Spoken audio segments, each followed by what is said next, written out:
Hello everyone and welcome! Today I'm going to be showcasing this new bed cap or camper shell kit that fits FMS Chevy K10 pickups, as well as the Eazy RC Glacier. I'm going to be showcasing the complete assembly process, which will hopefully be helpful to all you builders out there.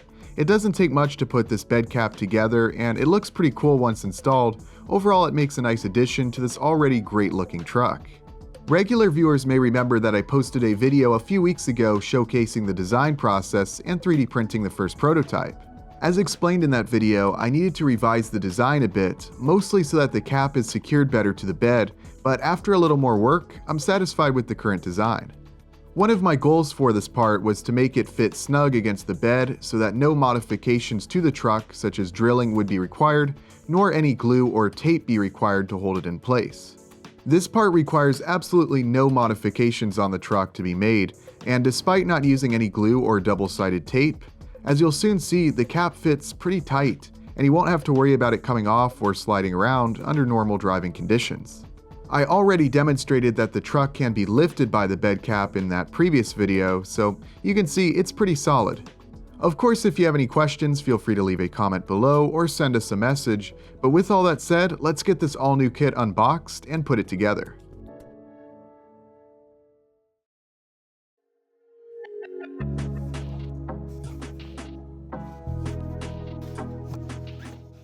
Inside the box, you'll find some decals, the bed cap, a clear sheet for the windows, a bag with the rear door and hardware, and a bag with the window stencils. Currently, all kits will be FDM 3D printed in white PLA plastic.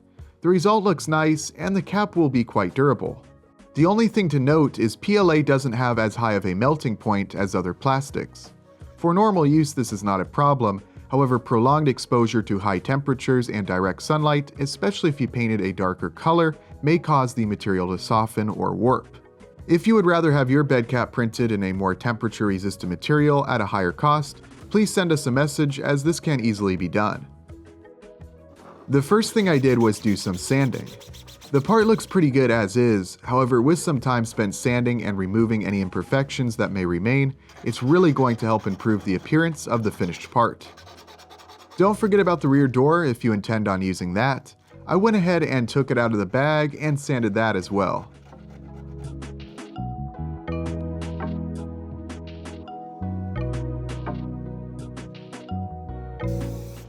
After sanding, I painted both the bed cap piece and the rear door. Obviously, painting is optional, but it will give the best appearance. Primer can be used to help provide some further smoothing. Ideally, something like an automotive filler primer can be used. However, I did not have any on hand at the time, so I jumped straight to using paint, which, although may not give the best possible final result, it'll still look pretty good in the end. The paint I'm using is Rust-Oleum Gloss White. While the paint is drying, we can go ahead and cut out the windows. A clear sheet of plastic and some stencils are included, as can be seen here. You can simply trace the inside of each stencil just as I am here. Don't forget that you'll need two side windows, which are made from the larger parallelogram shaped stencil. Now when you're cutting these out, you don't need to be too concerned about cutting right on the line. If anything, you can lean towards being a little outside the line. There's some wiggle room between these window pieces and the area that they go into on the bed cap, so no worries there. The plastic is about 1/2 millimeter thick, so your standard polycarbonate scissors that you would use to cut out a RC body will work just fine. A hobby knife or most standard scissors should work fine as well. And here's a closer look at each window.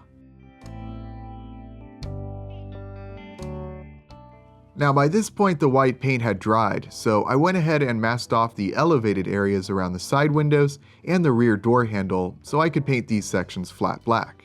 I think it'll add a bit more detail to have these sections painted black. Now in hindsight, I didn't do the best job of masking off these side windows. You'll see that later on that the edge is a bit rough in spots, but this at least gives you an idea of the process.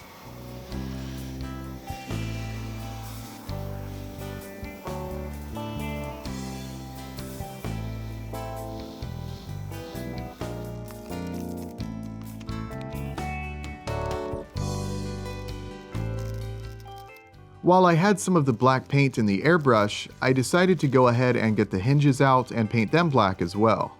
This again is completely optional, but I thought it would look better to have these hinges painted black rather than the bare brass.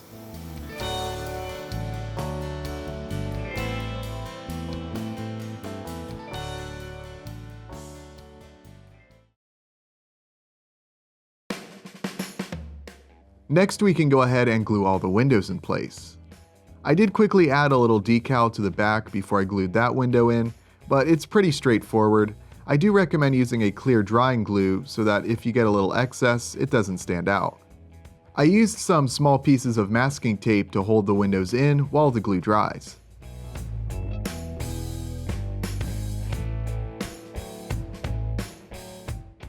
If you'll be attaching the rear door, you can use the silver hardware to secure the door to the hinge. Make sure that you orient everything just as I have here, and I do recommend using some Loctite on those nuts to make sure they don't come loose. If any of this hardware comes loose when you're out on the trail, I seriously doubt you'll find them. You can then use the black screws to secure the door to the bed cap. Be careful not to over-tighten. The door should easily move, but also will hold its position. The final bag contains the screws and parts that will secure this bed cap to the truck. You can install these with the bed cap positioned on the bed, but it's kind of a pain. I actually just went ahead and put both of these pieces on, as you can see here. Be sure to note the orientation.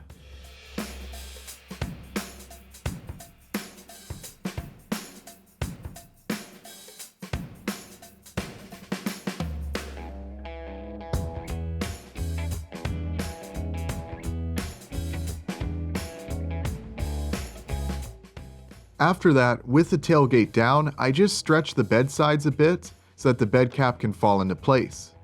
It fits nice and snug, and especially with the tailgate up to keep those bed sides rigid, this cap isn't going anywhere. It's a nice solid fit without any glue or screws going into the body. You can of course use a little glue or some double-sided tape if you wanted to, however for the vast majority of people, I don't think they'll find it necessary. But there you go, the cap is ready to haul whatever 1/18 scale items that you can fit in the bed, or provide a nice place for your action figures to camp out in. A pretty cool accessory all around, and if you've been building one of these along with me, I hope you found this video helpful. If you'd like to purchase your own kit, the link will be below in the description. At the time of this video's release, we just have a small batch of kits to see how well they sell, so if we sell out quickly, we'll go ahead and stock some more. STL files for this cap are available on Patreon if you'd like to print your own parts. You'll find the link to that below as well. Be sure to stay tuned for more parts that I'll be designing to fit these FMS trucks in the future. And as always, thank you all very much for watching, and I'll see you next time.